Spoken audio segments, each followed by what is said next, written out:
कलहो के सब कीर्तिना। सूत जी कह रहे कि संसार में काल रूपी सर्प का मुख का ग्रास सभी बनी हुई है।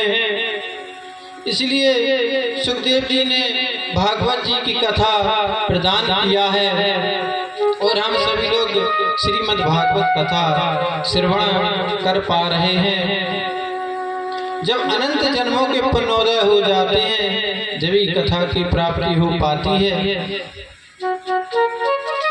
जिस समय सभा में माध्यम में बैठकर सुखदेव जी महाराज परीक्षित जी को कथा सुना रहे थे तो देवताओं को रहा नहीं गया और देवता लोग अमृत का कलशा लेकर आ गए और सुखदेव जी को प्रणाम करके कहते हैं कि हे गुरुदेव, हमने सुना है कि राजा परीक्षित जी को श्राप लग गया है और हमसे रहा नहीं गया। मैं अमृत का कलशा लेकर आया हूँ, राजा परीक्षित जी को अमृत पिला दीजिए और अमृत के बदले में हमको कथा पान करा दीजिए। तो सुखदेव जी महाराज तुरंत सावधान हो गए और परीक्षित जी की ओर देखा कि कहीं परीक्षित जी को कथा अमृत पीने की लालसा तो नहीं आ गई। परीक्षित जी विचार कर रहे थे कि ये देवता लोग कहाँ से आ गए, इतनी अच्छी कथा चल रही थी और यहाँ से कब जाएं और कथा सभी लोग श्रवण कर सके।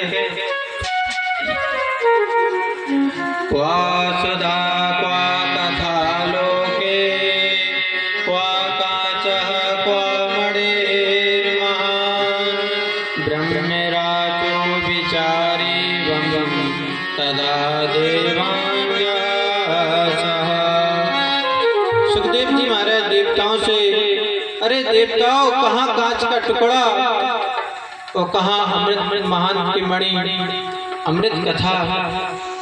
क्या कांच के टुकड़े और मणि की तुलना की जा सकती है? नहीं की जा सकती है। आप जाइए। और सुखदेव जी महाराज ने देवताओं को डांटकर भगा दिया। जब देवताओं को डांटकर भगा दिया तो देवता उदास होकर ब्रह्मा जी के पास चले गए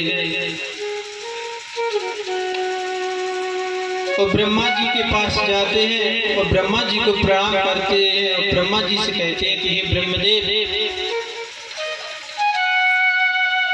जब भगवान ने अनेकों जन्म लिए हैं,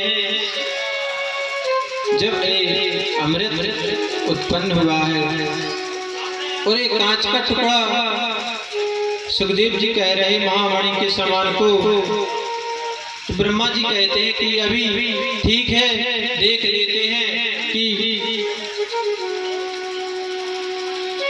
इसका परिश्रम देख लेते हैं। जब सत्यलोक में जाकर तराजू बांधी और एक पड़ले पर सभी ग्रंथों का फल रखा गया और एक पड़ले पर श्रीमद् भागवत कथा का फल रखा गया और तोला देखा कि सब पड़ले हल्के पड़ गए। श्रीमद् भागवत कथा सकता है भारी पड़ गई। इसलिए सभी संतों ने एक साथ घोषणा कर दी कि यही कथा श्रेष्ठ है। बोलिए भक्तवत्सल भगवान की